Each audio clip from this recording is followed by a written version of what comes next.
The question I was asking was, how many other people has this happened to? The threat to remove a bank account because of your views. Debanking isn't always about people's views. Some banks use third-party companies to compile risk assessments for them. They don't always get it right. Perfectly clear, I had been debanked because of my political views and not aligning with the values of the bank. But we're also going to place strong protections to stop banks and regulators from trying to debank you. ESG. It's the scoring system. It's about to be codified in the EU. And here's how this is going to affect you.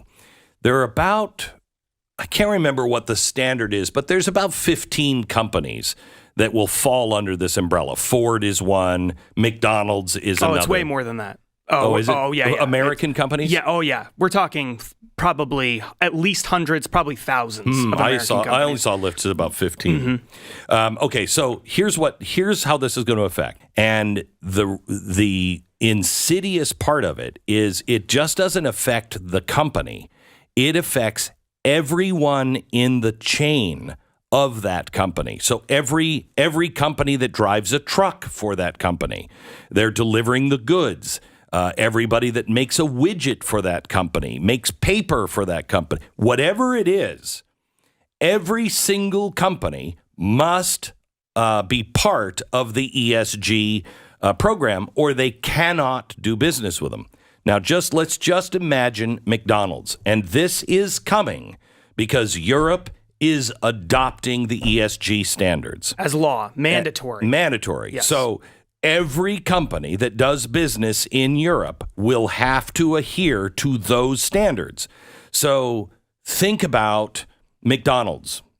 Every corporation, every company, every mom and pop farmer that grows potatoes or meat will have to adhere to the EU standards. Otherwise, you'll lose McDonald's.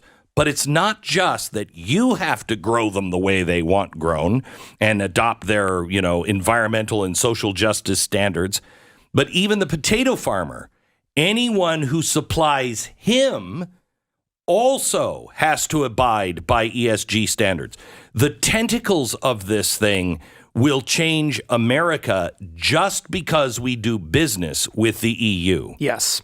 This is a fundamental transformation of the entire Western world, of all of Europe, Canada, and the United States, essentially overnight.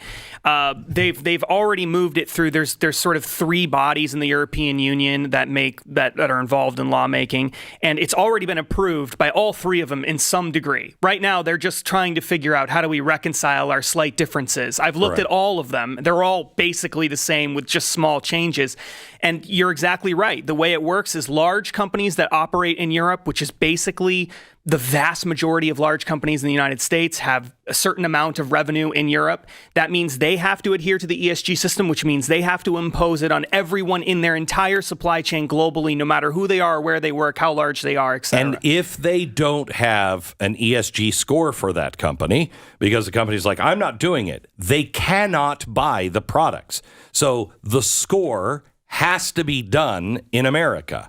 It has to be done, or you can't do business with, for instance, Ford. Yep. Ford doesn't make all of the parts to everything. Ford doesn't make the rubber, doesn't make the radios, doesn't make the seats. All of that is outsourced. Yes. If that company wants to continue to work with Ford, then they must have a score. They must be EU ESG compliant, and every company they work with also. So you're buying leather from somebody and you're making seats.